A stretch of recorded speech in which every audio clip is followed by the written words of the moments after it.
That movie was so good, it actually made me a little mad at Michael Bay. Like, you've had this in you the whole time. You could have been making movies like this all this time, and you're making these freaking Transformers sequels instead. Like, come on, man. Hi, I'm William Keck, the author of When You Step Upon a Star, and you're listening to the All Over the Place podcast, where the funsanity never ends. Hello and welcome back to All Over the Place. I'm your host, Eric Pervazic. As always, kicking off the show with so much appreciation. Audio downloads, audio platforms are going crazy these past few days. Love it. We're picking up more subscribers on Facebook, more subscribers on YouTube. Thank you for that. If you are picking up us up on Spotify or any of the audio platforms, I have no way of tracking that. I'm not smart enough to figure that out yet. Maybe Jim can help me out with that. Maybe Marty can.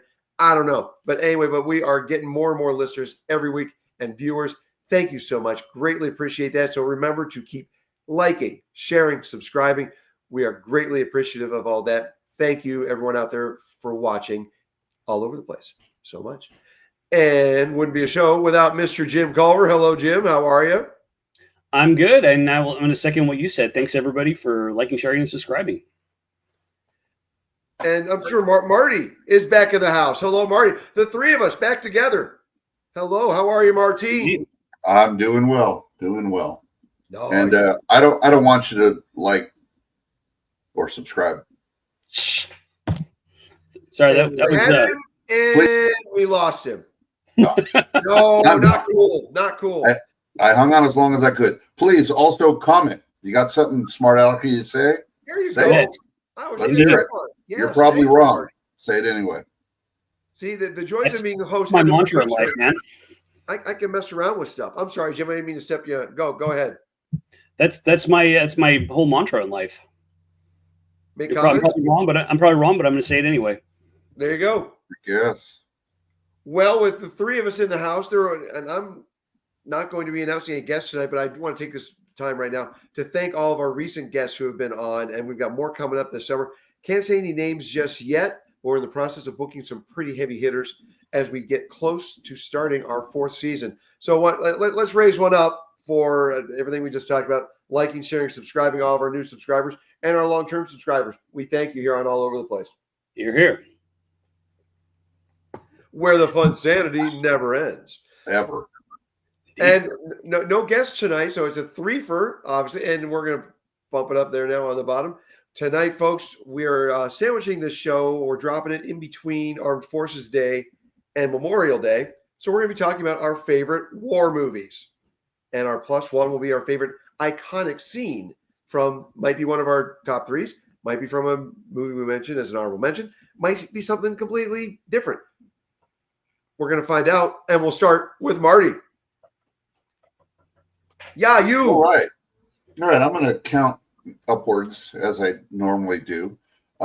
So this, I had said it off camera before we started recording that this list was really hard to make, and I could interchange a lot of them in here. But I just had to go with the ones that I most recently, because over the years I've loved different ones were my favorites. In this case, my more recent favorites. So coming in at number 3 or bronze or whatever we're on is Fury. It is my most recent one that I really grabbed onto. I'm not necessarily a Brad Pitt fan. I do like his work, but man, I just thought he was fantastic in this. And I mean, he had a good little cast there crammed into that tank. That was must have been very hard to shoot, but because they were in close quarters. Even movie making, I know they weren't in a tank, but they were pretty tight together. It seemed like it was a little sweaty in there. So, real hats off to them. They really made it exciting, funny. You got some emotion out of it that was a little, pulled at your heartstrings. I just loved it. It was great, and the way they trusted him. And it's a theme in a lot of these that the leader is shown to be a guy you can count on, and you can rely on him to make good decisions. And it's a bit of a theme with at least mine. But Shia LaBeouf, how do you say it, Jim? Shia the Beef. LaBeouf? The Boo Boo. Anyway, he's an odd guy, but he's a really good actor. Really good. I mean, you got Michael Pena, like, you know, he usually plays the short, funny guy, but he was pretty serious in this. I had some jokey jokes, but anyway, all in all, really good movie. And it's hard to make an interesting movie when a good portion of it is trapped in a little tin can. You know, I mean, at least a third of the scenes were in that movie, in that tank. So I just loved it. Absolutely loved it. Yeah, great movie, fantastic. The director, David Ayer, really talented guy, likes making movies about tough guys going under pressure, going through tough stuff. He made one of my favorite cop movies ever called End of Watch. Oh, yeah. And he also wrote another really good cop movie that pretty much everybody's heard of. And of course, the name is escaping me after that introduction, but Training Day. There we go. Yeah, he wrote Training Day. He did. Yeah. And made a lot of really good movies. Solidly talented guy, and excellent movie. Really intense. Definitely darker and I guess less glorified than a lot of World War II movies, but at the same time, it didn't feel like it was gratuitous. It didn't feel like it was gratuitous. Didn't feel like it was taking a negative view of the conflict. It was just treating war like it is, something that's really hellish and difficult. But yeah, really, really powerful movie. Good, really good pick. I do like the way that we jump from and it's, you know, when you're trying to watch a movie at home and maybe your wife's asleep, it's not so good, but it would go from very calm and very quiet dialogue and bang, your bullets are flying, you know, tank rounds are flying, and it's super loud and intense all at once. And I really did. I like that when directors do that. It's one of my favorite things, the contrast, and it was done well in that. And this, folks, is why Marty typically has a TV out in the garage so that he does not disturb his lovely wife. Yes, I go out there and tinker with my motorcycle and watch a movie I've already seen. And this is a movie that I've owned on Blu-ray. I was able to pick up for $5 at Best Buy many moons ago. At twice the price. I still have not watched it. So I'm going to bump up on Marty's recommendation and Jim's as well. And the Training Day.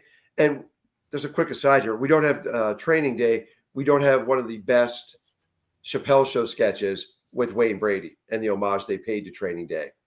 Yeah, and that was excellent.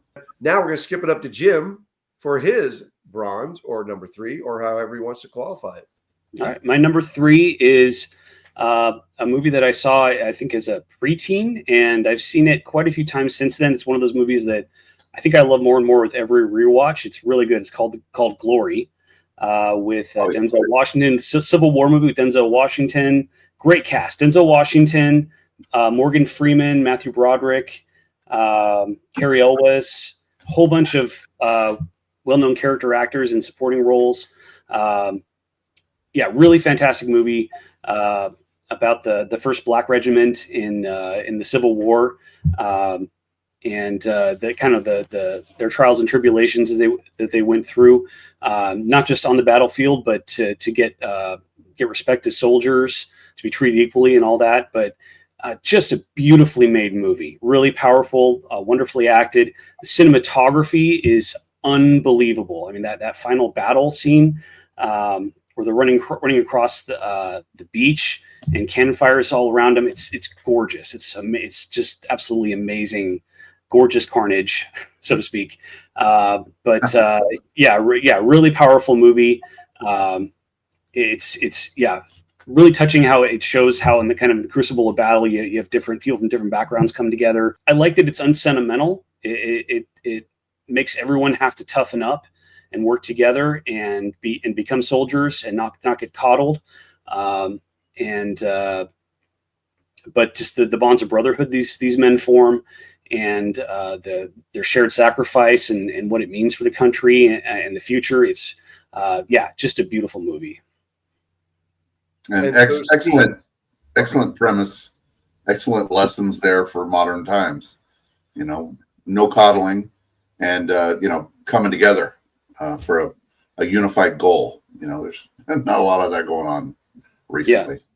Absolutely. We need to revisit, put this movie back in theaters for a little while, a little revived run. Yeah, especially for the young crowd.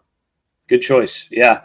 And the director of that, Ed Zwick, he makes some really good war movies or war like war-ish movies, let's say, centered around wars. But he did The Last Samurai. He did a World War II movie called Defiance, which was really good. Speaking of Brad Pitt, he made I can't remember what it's called right now, but a movie with Brad Pitt where he goes into the trenches in World War One. But yeah, really good movie. So, and didn't he also do Courage Under Fire, which is kind of he did Courage Under Fire? Yes, he did. Thank you for reminding me. Yeah. So yeah, he's done a lot of really good war movies or war related movies, and he knows how to kind of take a war story and make it like kind of epic and sweeping and beautiful, and that's kind of his specialty. So yeah, that's my pick. Not bad for a guy who cut his teeth on the show 30 something, making a lot of good war movies. Yeah, no joke. Yeah. And am I right? He did 30 something was also his creation, right? He did 30 something, and I think we mentioned was it About Last Night, I think, in our Chicago movies episode. No, he did not maybe he did direct the I'm going to defer to Jim. Sorry. I'll go that direction too. You can double check me, but I think he did. I think he directed About Last Night. But anyway, if we were debating the third drummer for some indie band, I would go with you, Eric. But I got I'm agreeing with you. I find it hard to doubt Jim.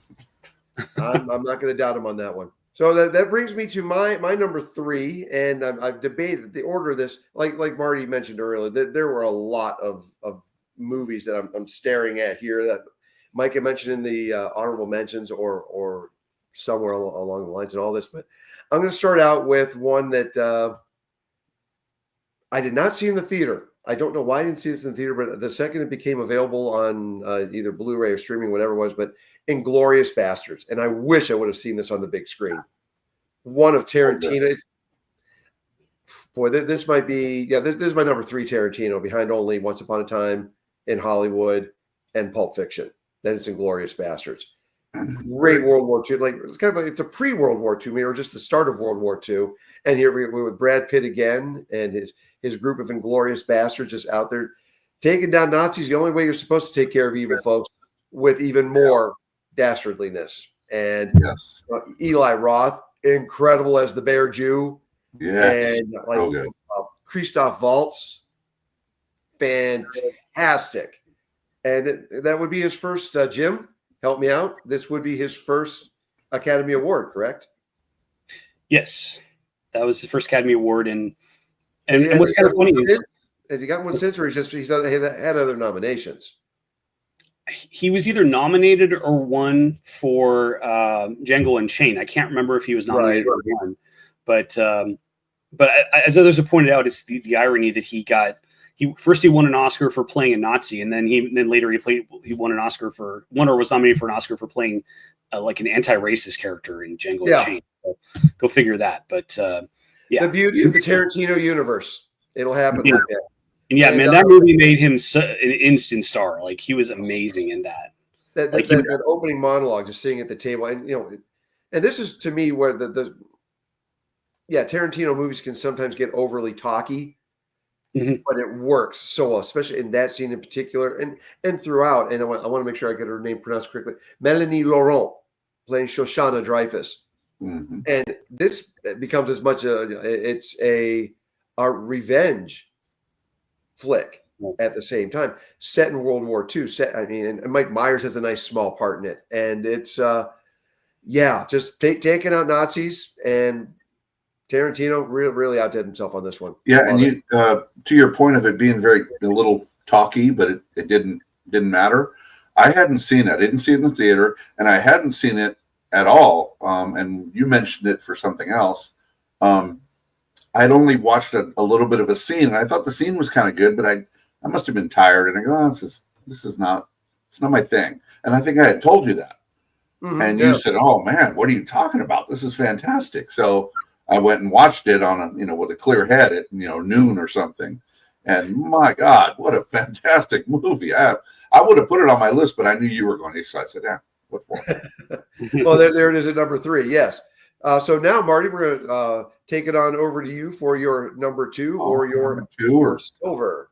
B or whatever number we're on. Letter. It's this one's a little, I don't know. I don't care that it's an obvious choice, but Full Metal Jacket. I love the movie. It's kind of a bit of 2 movies, but really, just can't say enough. You guys all know exactly what I'm talking about. Really fun characters, a lot of different guys. Obviously, D'Onofrio was good, but the interaction with Animal Mother and 8-Ball. 8-Ball? Yeah, 8-Ball. That whole thing was just great. How it was a love-hate thing, and they played that really well. And it was just, man, it was a lot going on there. A lot of emotions, back and forth, and you feel certain ways about certain characters, and then it turns out you're wrong. And it was just really good. Really love that movie, and I know a lot of people do. That was an obvious one, but hey, whatever. It's good. Yeah. To your point about it feeling like 2 movies, I feel like it was. Yeah, I feel like it's almost like the first half is like a perfect movie, and then the second half, it doesn't live up to that, to the point where you like. I almost wish we just stayed on the drill sergeants, the parts with basic training for the entire movie, because it was so amazingly well done.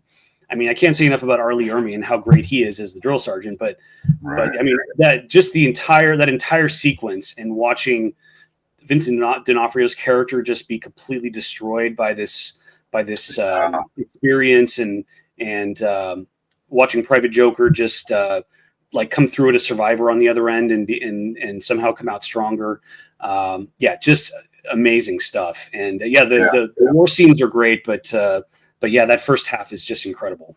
I would say that the movie 1 is great, and it, I think movie 2, once they're in Nam, is really good. But it, you've just come off of that fantastic first half of the movie, and it suffers a little because of how good it is. But I think the Nam part is, I think it's really good. I noticed this. The whole thing with Brotherhood, these guys had to keep switching brothers, and that's kind of how it is. Guys get killed and new guys show up, and I think that was portrayed pretty cool.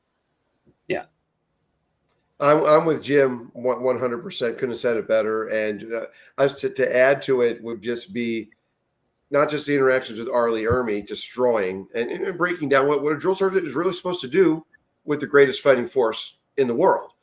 I don't always agree with the methodologies, but hey, you're making killers. And, I think we've all known enough Marines in our lives. Yeah. Come from Marines. They're crazy motherfuckers.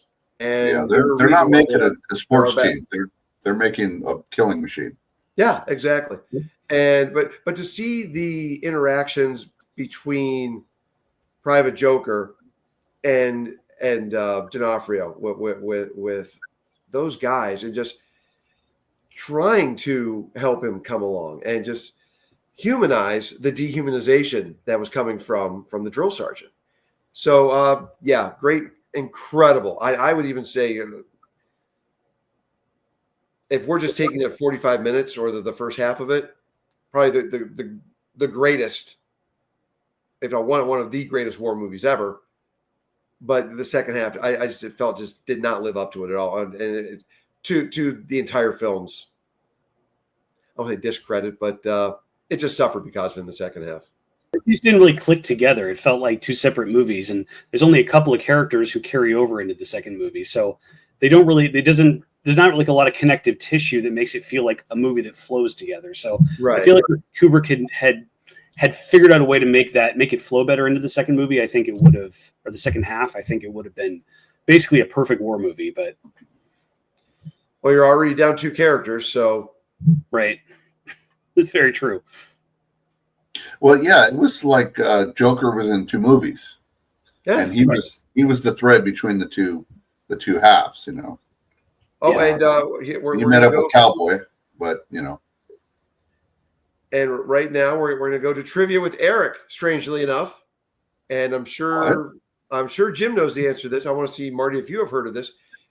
Originally in the running for Private Joker was Anthony Michael Hall. yes, I did. I did. I read that somewhere. Imagine the Interesting. movie that way. Yeah, interesting. I think D'Onofrio, you know, he's fan. I mean, they're both really good. But yeah, I think I like the big hulking guy, you know. And Oh no, Yeah. he was going to be playing the part that Matthew Modine wound up getting. Oh, he would have been Joker. Yeah, Whoa, that could have been cool. especially coming off all the teen movies that he was doing. I think it would have been Yeah. We would have been spared potentially. I think, and thinking chronologically, yes, we would have been spared Johnny B. Good. Yeah, that'd have been fine with me. But yeah, that's pretty interesting, and it would have been a giant step for him. Exactly, but 'twas not to be. And now we move on to Jim for his second or B or silver entry. Okay, my second one is we've kind of bandied this one about already, but my second one is Hacksaw Ridge. Really fantastic World War II movie. Some of Mel Gibson's best work as a director, really. The tone of it is really something else. It starts out almost feeling like an old-fashioned war movie, kind of following the main character through his childhood and his first romance, and then deciding to join up. You know, it definitely. I mean, it's based on a true story, but it definitely has some inspiration from some classic war movies like Sergeant York, where he has some moral issues, but still wants to serve. So he ends up being a medic, but refusing to pick up a gun, which earns him some disrespect from the other soldiers. But yeah, just such an incredible movie. Beautiful, incredible movie. I know I've already used the word beautiful, but it really fits here. Is just those battle scenes up on Hacksaw Ridge are just out of this world. They're so good. You get pulled right into this conflict, and you know, Andrew Garfield's character really trying to find a way to make a difference. And it's really interesting that it kind of sees both sides of the argument for him, because we can see where his moral perspective is coming from. We can see how he can still be brave and still make a difference. He's not a coward. And at the same time, we see from the other soldiers' point of view why they need to pick up a gun, why they need to defend themselves, and why they need to fight. And so the movie doesn't really cast aspersions on either side, which is something a lot of movies do nowadays. They take one point of view, that's the only one you get, and everybody else is a jerk, and you're supposed to laugh at them. And you know, it's the movies nowadays a lot of times are completely one-sided about an issue like this. And you know, Hacksaw Ridge really sees both sides. It sees the value of both sides. Yeah, just a really fantastic movie. 100%. And after we did our Jim brought this movie up, and I think Chris, our guest, Chris Hamill may have brought it up as well. Both of you guys loved the movie, and I had not seen it yet, so I made sure I went and saw it, or just rented it. And wow, just again another movie I wish I would have seen on the big screen, just for all the scenes Jim described. And when you guys brought it up in our faith-based show, Threefer, I am so glad I finally got to watch it, or I was pushed to watching this movie that had been on my to watch list for so long. And yeah, Andrew Garfield, and you know, just great supporting cast. And in a different world, this movie would have been my number one with no bullets pick, but hasn't been digesting long. I know I want to watch it again. I want to watch it many times just to pick up on all those things that you go back to watch a movie again and again for. And but it's so for me, it's just an honorable mention. But thank you, Jim, and thank you, Chris, for just finally pushing me in the right direction to get this movie on in my brain. Oh, did I freeze out with Jim again? No. Oh. I was Wow, nodding I both of you to silence. Wow. No, yeah, it really is an amazing movie. Mel Gibson did such a fantastic job with it. I don't know, man. That guy, I don't know how he does it, but he's got the golden touch with this kind of storytelling. Yeah.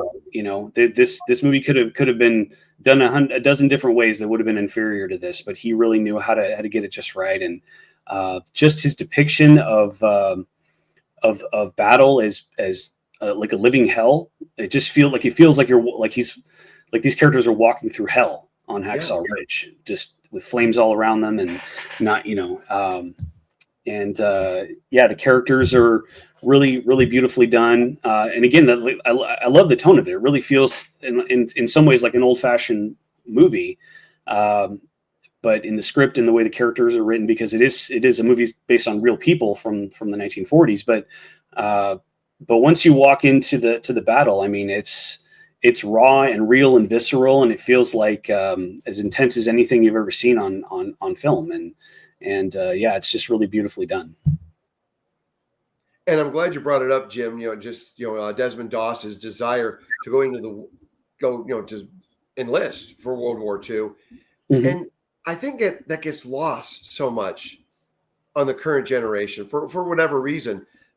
But our grandfathers, and in my case, grandmother, and a lot of grandmothers Mm-hmm. wanted to enlist. They felt it was their duty as an American, whether you agreed with wanting to fight or pick up arms, like Doss chose not to be. How did he describe himself? He was a conscientious objector. No, but he used something else. He like a conscientious participant, something like that. Yeah, but it was active. So it made him, and it gets lost on people now. It's like, do we even have the draft anymore? I mean, or do you have to sign up for selective service anymore? Marty, you've got kids.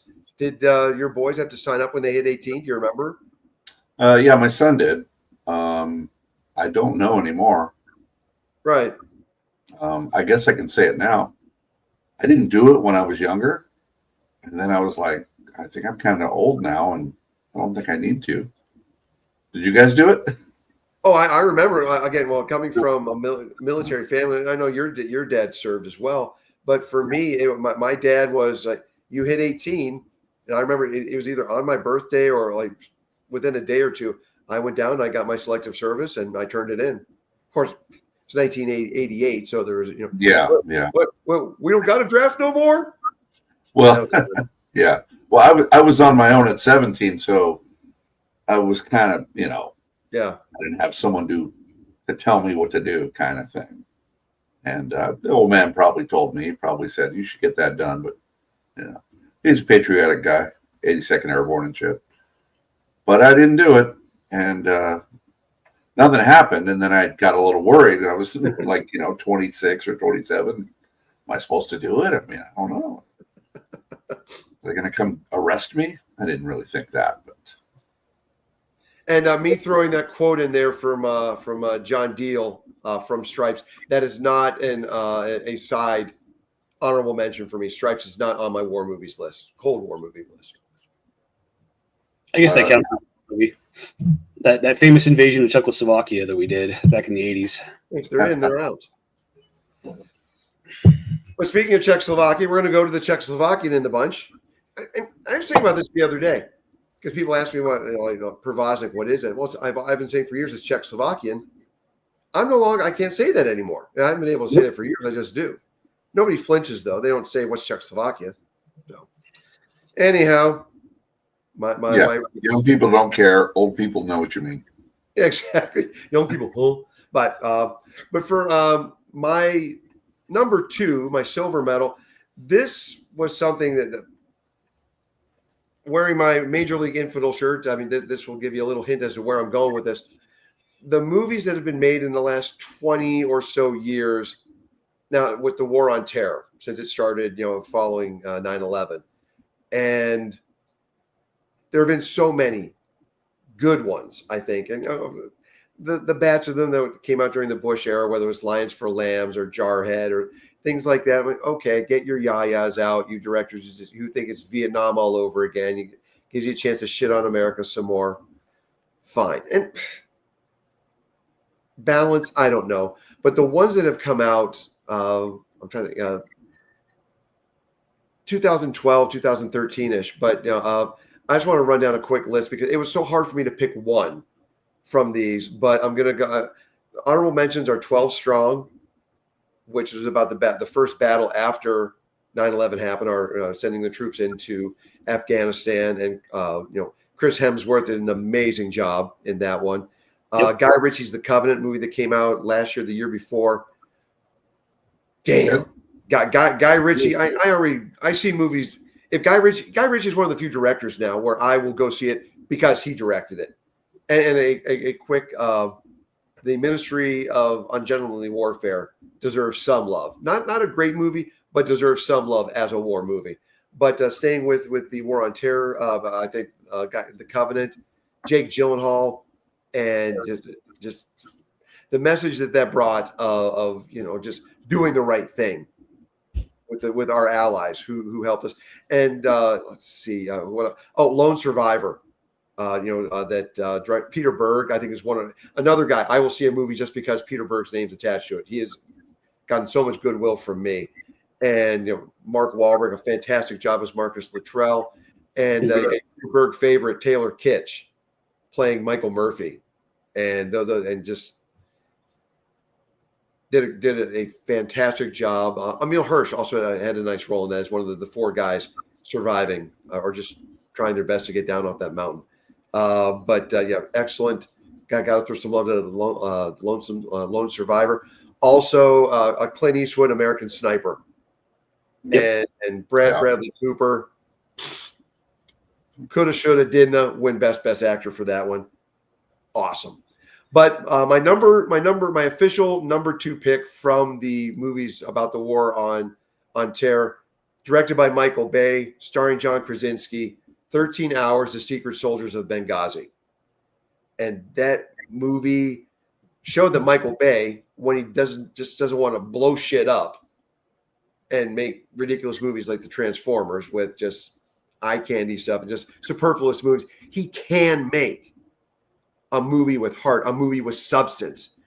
And the 13 Hours, when our base of operations in Benghazi was being left to rot, and the courage of those guys who fought as long as they could and as well as they could, with both hands tied behind their backs and being tripped constantly and to land on their backs.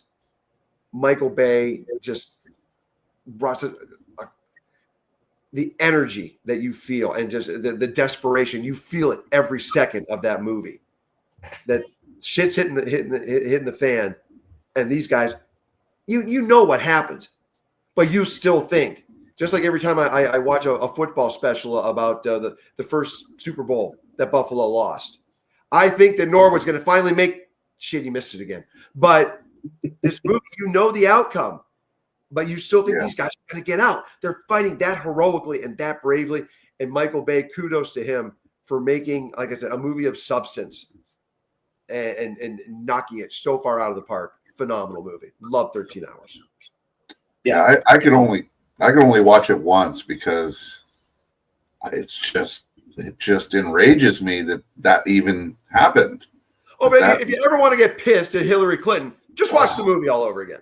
So I watched it once. What difference it makes. I agree with you. It's a fantastic movie, but I can't watch it again. It ruins my week. Like it moves me to a place where it's frustrating, obviously. It's not a political thing. What happened. I'm glad you brought it up because it all the subtitle. I mean they're not subtitle. I worked in this field, folks. I should know it. The text, subtext. Subtext. Well, the narrative text that move the story along, and everything. It goes as apolitical, but you know damn well you can read between the lines of it. Oh yeah. That this movie is a big fuck you to Hillary Clinton and then President Obama. Yeah, that was my favorite part about it. And didn't need to be said because it didn't need to be said. But handled elegantly, but yes. Yeah, just nailed it. And like, I'm with you, Marty. But John, and this was probably the first movie where I stood up and noticed. Like we all knew John Krasinski only from at that point, really, The Office, maybe a couple of other small parts of the movies. But this was his movie, and he really blew me away. And it's the actor in me who just loves a great performance, and he nailed it in that one. Oh yeah, and he showed some range because we all know what he could do in The Office. Yeah, and this is completely different and so good. Yeah, that movie was so good it actually made me a little mad at Michael Bay. Like, you've had this in you the whole time. You could have been making movies like this all this time, and you're making these freaking Transformers sequels instead. Like, come on, man. You know, where was this the last 20 years? Throw us a bone, babe. Yeah, well, guys got to make a living. I think he's well past the point of making a living, but yes. Yeah. And well, he's I want to make a movie with substance. Yeah, okay, but can you first do this one for $50 million? Okay, I'll do that first. Then I'll do some substance. And then they get on about the 5th Transformers, and he's like, "Hey, man, when's the substance?" There's no substance. There's no time. No, but love that one, and throwing it out there for all of our men and women who have been fighting and continue to fight the war on terror. Just notably our good buddy here on the show, Dan McClinton. Thank you, all of you, for kicking ass over there in the sandbox. Thank you. All right, well, Marty, that takes you to any honorable mentions and your number one, and we're going to try something different here, folks. Oh, hey! All right, so so I'm going to go ahead and just rattle off a bunch of ones that I like that were close to making the cut, and I want you guys to tell me, out of all those, this is something different, which one you like best. So I don't know, there's like 6 or so of them here. Let's see. Platoon, Braveheart, 300, which is war. That's war. Yeah. Dunkirk. What else? Memphis Belle. Here's one. First one in this country, Red Dawn. The original Red Dawn. And another different from all the rest, Cold War, Hunt for Red October. Yes. So, what's the consensus out of all those? Survey says. Well, 2 of those movies are going to be brought up in my honorable mentions, so I'll elaborate more on why I chose the second one. But Red Dawn, absolutely, that's a Cold War. That's probably the ultimate Cold War movie after Stripes. But no, Red Dawn, absolutely. And we're also I agree with you on Dunkirk. But I'll elaborate more on that one a little bit later. Okay. Yeah. All good choices, but I got to go with Hunt for Red October. I love that movie. Always have, always will. It's one of my all-time favorites. But Shirley, one thing only, please. Yeah, I don't care how bad that accent was. I don't care. The movie's fantastic. He's fantastic. It's great. Oh, yeah. I don't care. All right, so brings me to my... Well, just very quick, going out to my friend Ryan Crockett, in my best / worst, Sean Connery, some things do not react well to bullets. So this one is even more obvious, but I don't, whatever. It's the one I like the best, and it's Saving Private Ryan. And before I get started on that, you can edit this out if you like, Eric. Totally up to you, but fuck you, Tom Hanks. Fuck you. Okay. So, yeah, I mean, just what a cast of just a bunch of really good actors. I mean, they loaded that movie up.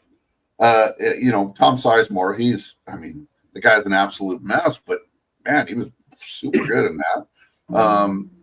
You even had made that movie in heroin withdrawal. What a oh yeah, he's like the Lawrence Taylor of movies. Holy crap! Imagine how many sacks I would have had if I got some sleep last night. Anyway, I really liked Ribisi. Giovanni Ribisi played Wade. Anyway, there were just a bunch of really good. The guy from New York, Ryben, don't remember his name. Adam something. Burns. Edward Burns. Edward Burns. Yep. Isn't that right? Yeah, that's right. Barry Pepper is the sniper. I love he's really that. I mean, Vin Diesel was even good in it. He was an excellent meathead. He was just being himself, but I mean, it worked. He was a big dumb guy. It was just good. Really. And speaking of, you were talking about this with Glory, just the gigantic sweeping, the cinematography, like just eye candy everywhere you look. It's horrific, but just gorgeous. And even like a lot of the scenes where they're walking around, it's just, it's just beautiful. Everywhere they are, it's just gorgeous. Even if it's smoldering, and it's just everything about it made you want to look at it. And I absolutely love that movie. I thought it was, really good. And notice I didn't mention Matt Damon. I thought he was good. He was good. I'm not a big fan, but I thought he was good. No love for Ted Danson? Well, he had a small part, but he was good. He was good. What's his name? Never mind. Paul Giamatti. Thank you, Paul Giamatti. I don't know how you knew, but you knew. Yeah, he was funny as hell in that. That hitchhiker in his boot, it was just good stuff. Anyway, love that movie. I've seen it dozens and dozens of times. I really like it a lot, and I'm sure it can be shot full of holes, but I really love it. Yeah, I say you're wrong. I'm going to flip a chair. Or if I was in a space where I could flip a chair, I would. Absolutely, the beginning of that movie, you're never going to. I think even as much as I love Hacksaw Ridge and the scenes Jim mentioned with walking through hell, I think it's really nip and tuck now that I've seen it, but I need to see it a few more times before I can say it betters Saving Private Ryan. But the invasion of D-Day, the bullets whirring by in the water, all that, it's hard to top that for giving you the immediacy and hell that is war. But after that, once they started going on their mission to find Private Ryan, I felt Spielberg was cribbing too much from Empire, his previous Empire of the Sun. Really? And I maybe not as drastic a switch as Full Metal Jacket's two sections are, because most of the movie is not that invasion, like dropping themselves on the Normandy beach. Right. But right. I got taken up it because I just felt like, okay, been there, seen this already from Spielberg. It was too schmaltzy for me. I didn't like the other movie anyway, so. Okay. That's me. I'm the contrarian who feels that movie. I got no problem with that movie losing the best Oscar that year to Shakespeare in Love. Come on. I said it, and I'm sticking to it. Jesus. That's because you're a 12-year-old girl.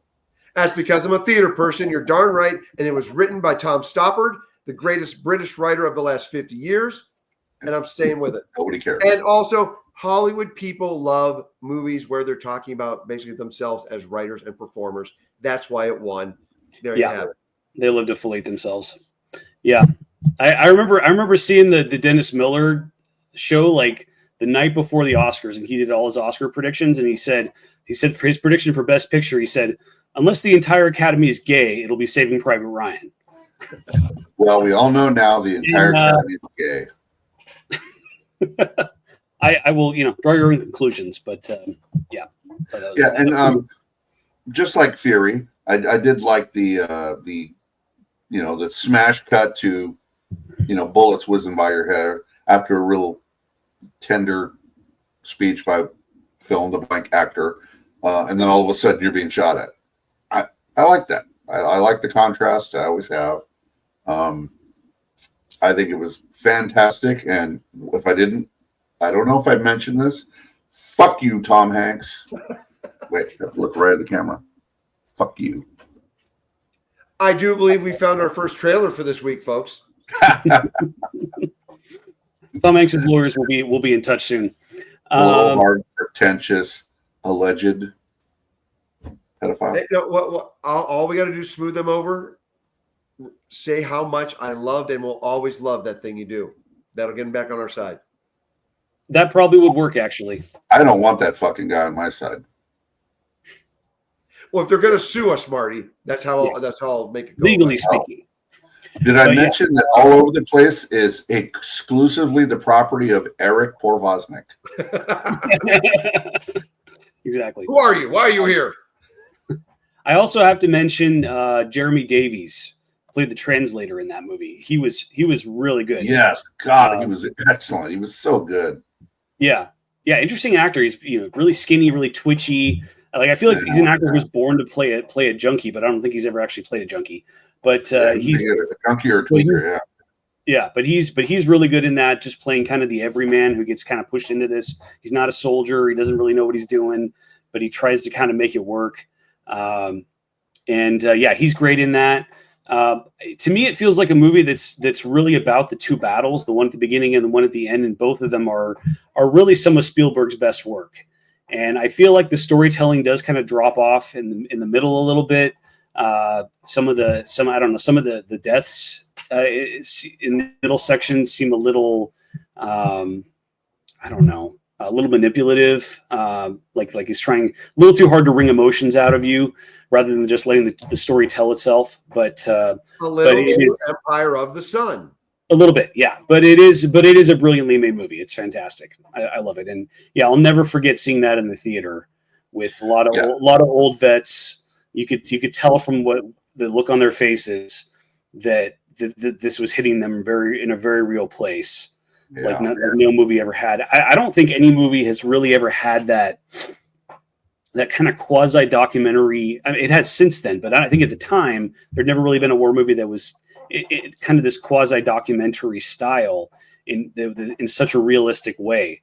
Like you said, Marty, you really feel like you're right in the middle of this, and I don't think I've ever at the time I'd ever seen a war movie that was like that. And they've obviously copied that style a lot since then, but at the time it felt really like something new and way more intense than anything we'd ever seen before. So and I was going to mention what I liked about there was a lot of scenes where I kind of felt like as I'm watching the movie, I'm with those guys. I'm going along on this adventure with them.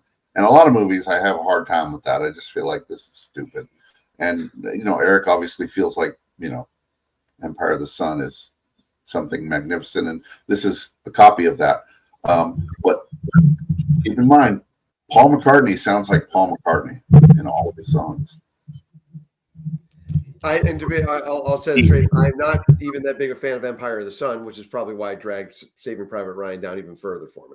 Oh, I see. I thought you were saying it was great, and this is just a shitty copy of that.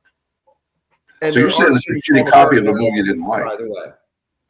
All right. Well, I respect your opinion, but I humbly disagree. And fuck you, Tom Hanks. But I will give someone, since we're on a war threefer, the much maligned Pipes of Peace song and video from Paul McCartney with depicting World War I scenes was A+ from Macca. But a musical digression that we can maybe save for a different show. Jim, up to you for any honorable mentions and your numero uno. All right. So yeah, we a lot of honorable mentions that I have already been mentioned. Saving Private Ryan, American Sniper, 13 Hours, all near the tippy top for me. I'm also going to mention We Were Soldiers, another Mel Gibson movie. Excellent. One of my favorite Vietnam movies. I think it's really, really well done, and a really powerful movie. I'm also going to mention, this one's kind of out of pocket, but it's called 84 Charlie Mopic. It's a found footage style Vietnam War movie. So it's about a cameraman it's fictional, but it's about a cameraman who's embedded with with a group of Marines in they're in the shit as it's called in Vietnam, and follows them around with this camera, and through various battles and adventures and misadventures, and just the fake documentary thing. I think it was the first found footage movie I'd ever seen as a kid, really incredibly well done. Makes you feel like you're really there with the guys.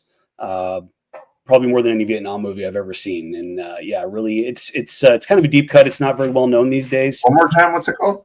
It's called 84 Charlie Mopic. Okay, rolls right off the tongue.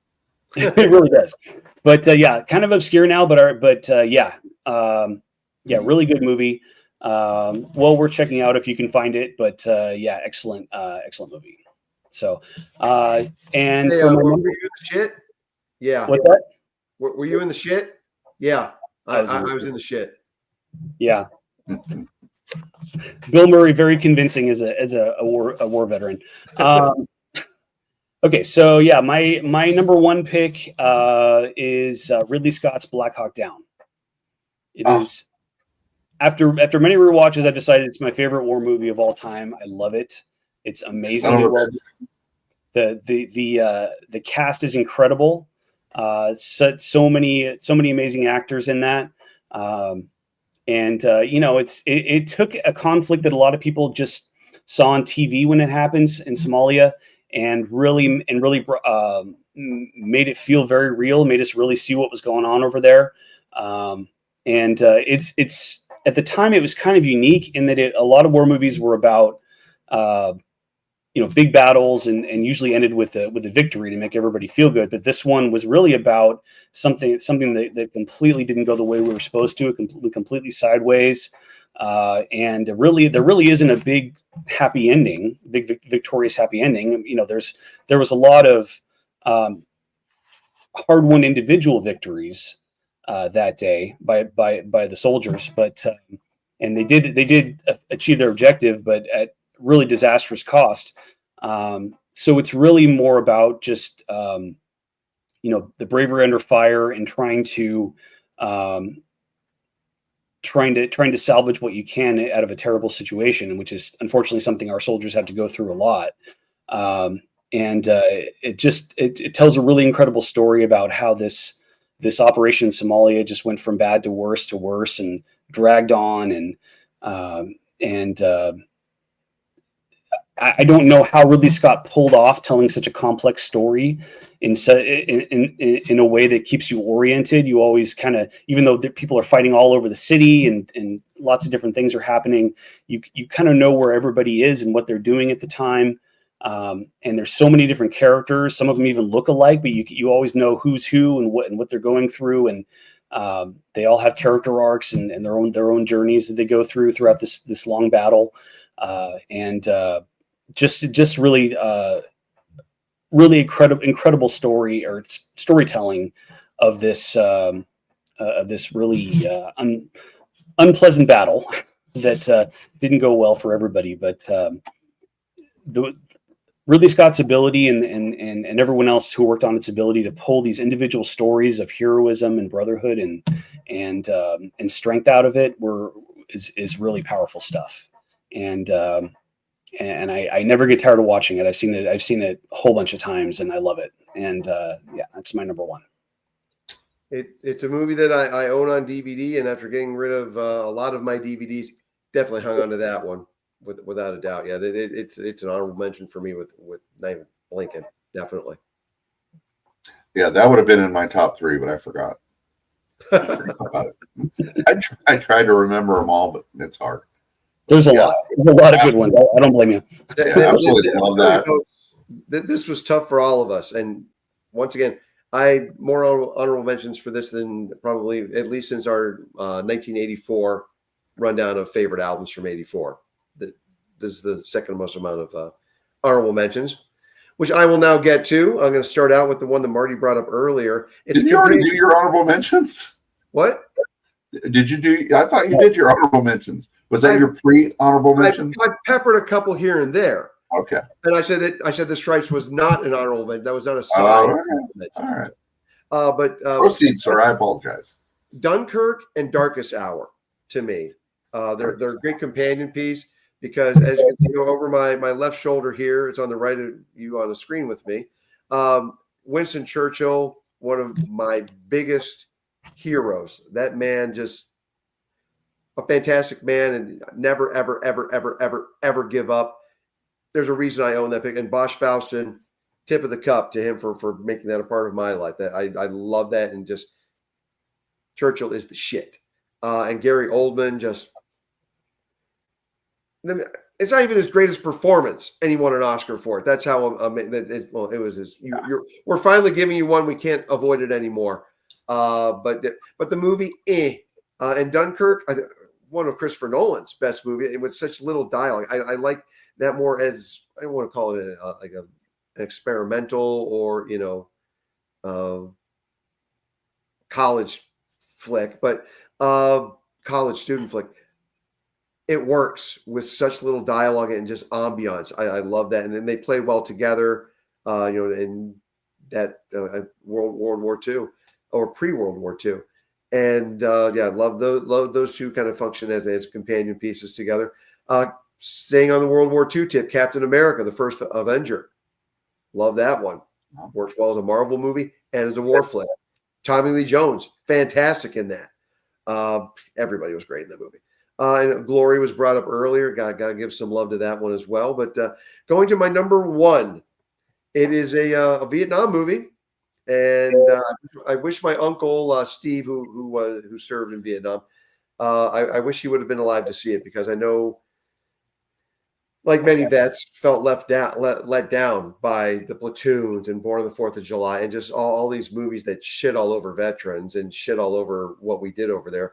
Although we never lost a single land battle and won Vietnam. But anyway, Rescue Dawn, a movie by Werner Herzog, and Christian Bale, Steve Zahn, and bringing him up again, Jeremy Davies, all great in that movie of a guy who, and it's an extension, or it's a fictionalized, and I've heard some things like so much didn't happen in Rescue Dawn, according to the real life, but it's based off of a documentary that Werner Herzog did on this Dieter Dengler.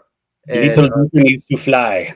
The little Dieter needs to fly, and a great documentary, and about a German who comes over and becomes an American citizen, wants to fly so bad, wants to be an Air Force pilot.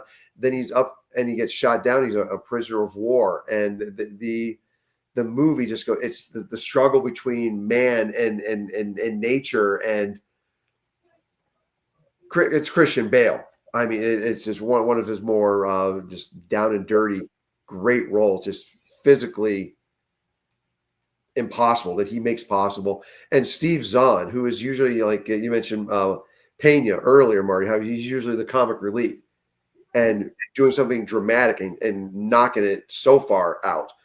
Steve Zahn, I think this is one of his best non-comedic role. We brought up that thing you do earlier. That's my favorite Steve Zahn role. This is his best acting role in Rescue Dawn, and just he and Bale and Davies, just you feel like you're in that POW camp with those guys, and just number one movie, a Vietnam movie that I think does right by the veterans. I think a lot of people didn't know what to make of that movie, because it doesn't feel like a traditional war movie at all, or even a traditional POW movie, because it's really more. It's kind of more of an existential look at kind of this guy's struggle to survive. But it is incredibly well done, and Christian Bale is great in that. He just gets so worn down by what he goes through. He feels almost animalistic by the end of it. Really powerful acting in that. It's hard to come away like knowing how to feel about it all. There really isn't kind of a clear-cut theme to it all. It's just kind of more telling the story and letting people kind of take what they want out of it. But it is a very powerful story and very well done. So it's Werner Herzog, and that guy. No matter what he does, it's everything you just said, and just it feels almost documentary in certain ways. Love it. It's my number one. And that's our Threefer, folks. So now we get to go to our plus one, which is our favorite iconic scene from a war movie. Marty, we're going to put you center stage on the mic. Take us away. All right. Well, it's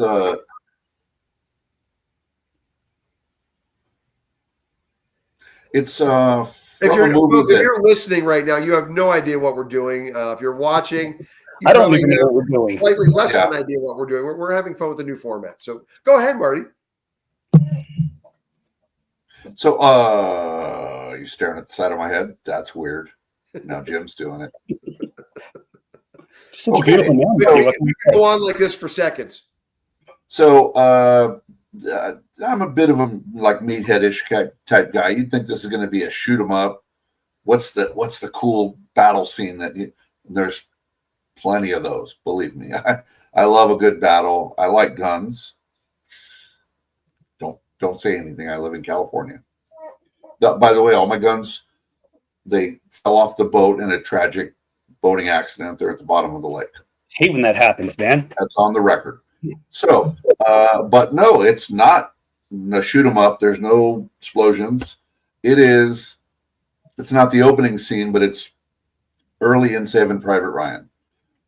From the beginning where the ladies discover, or the one lady discovers the three brothers, and then all the way through to that amazing speech by what's his name there, Jim? Harvey something. Anyway, everybody gets speech in that movie. I don't know. General Marshall. Anyway. General Marshall. Harvey Presnell.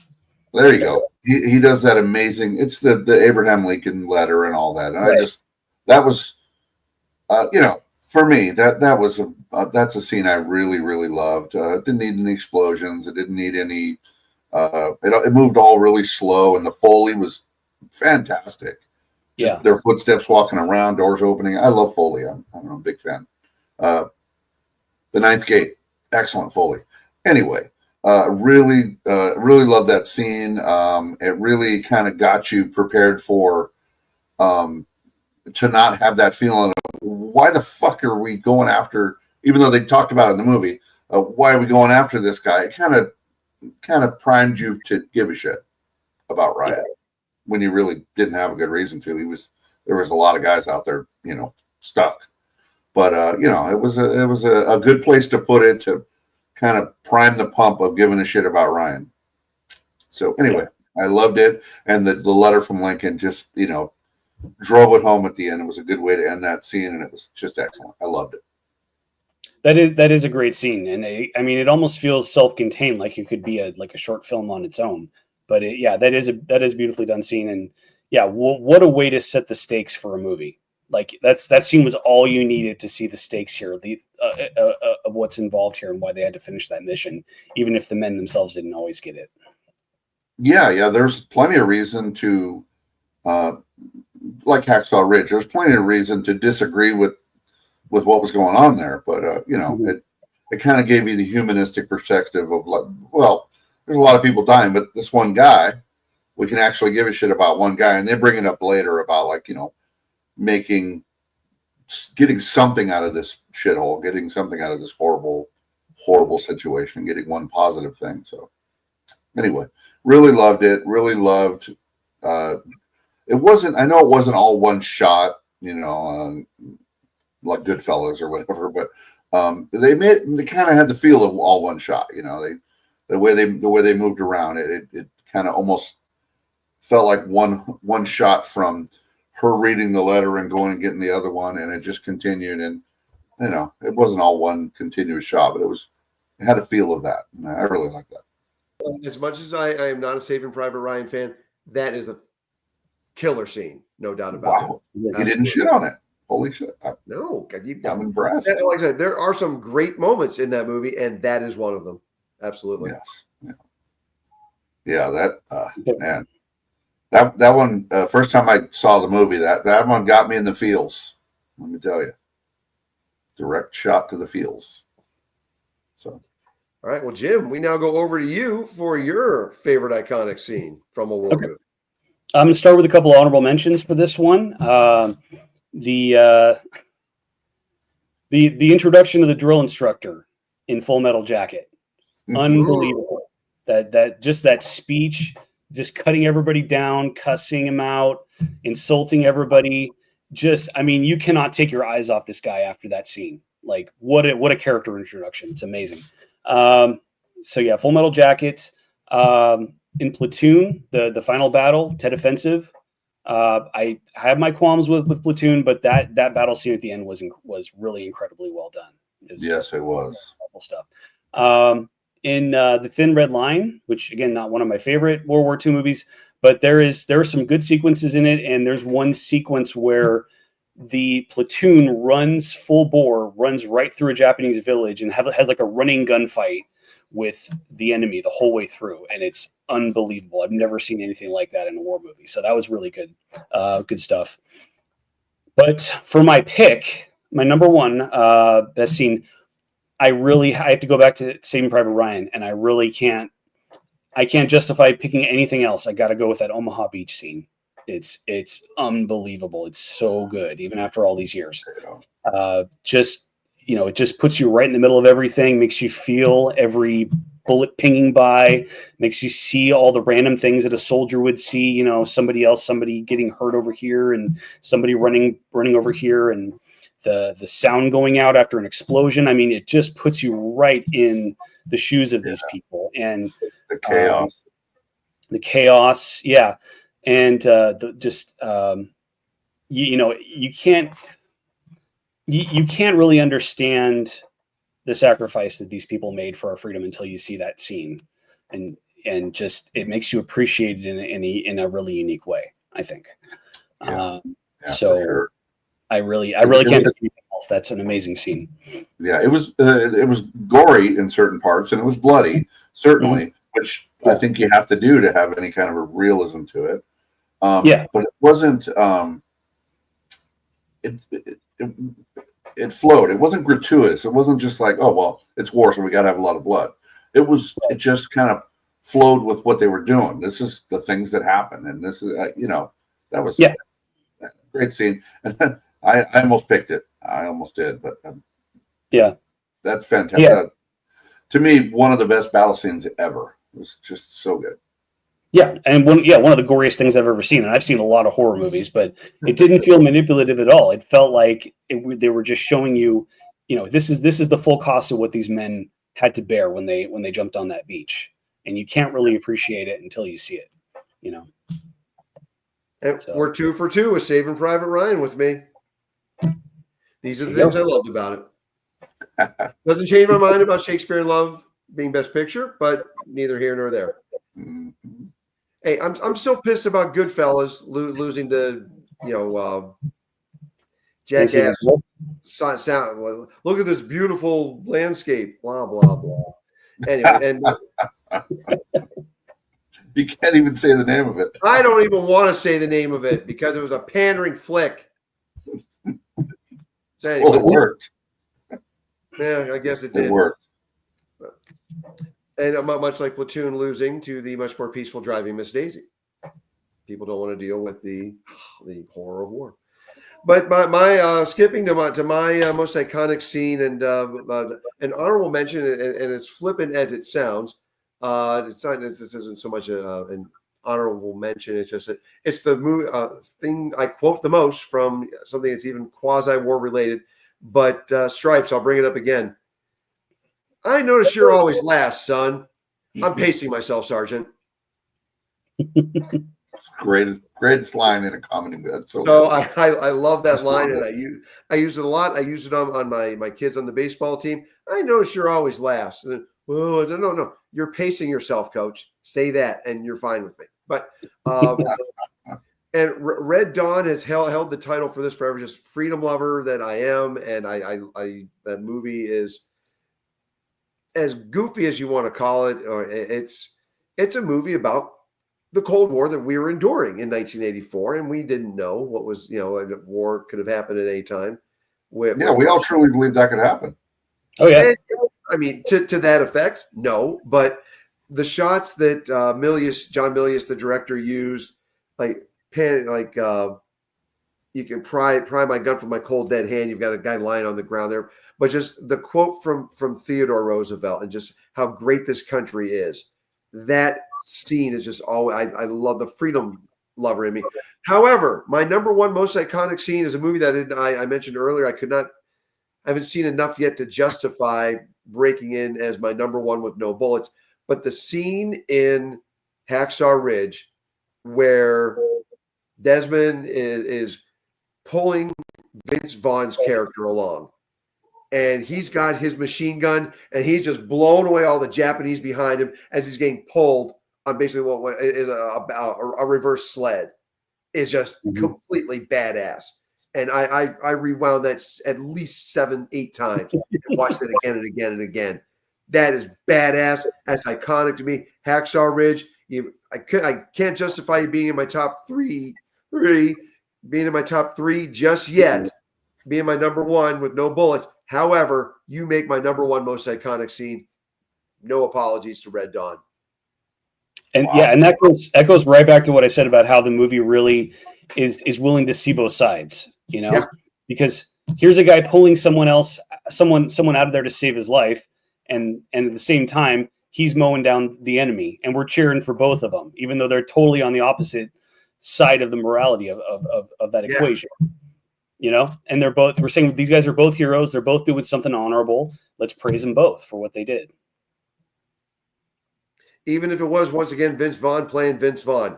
Great job in that movie. He does it well. He does it well. True. I mean, douchebag De Niro is a good example of that. Got to go with your strengths. Play to them. Absolutely. You, De Niro.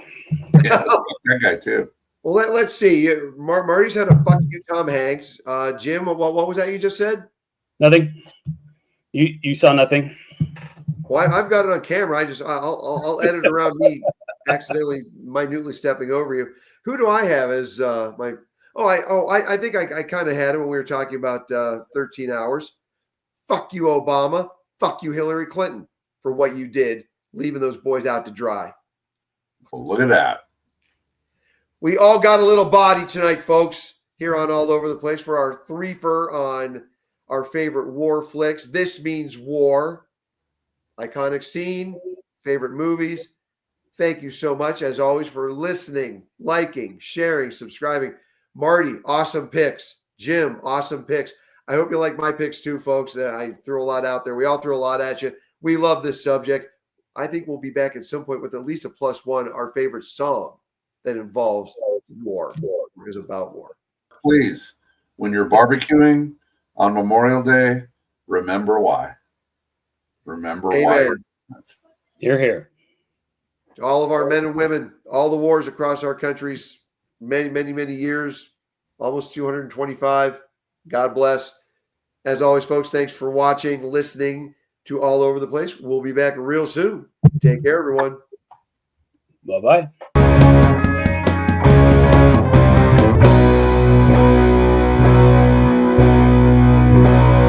All Over the Place, where the fun sanity never ends.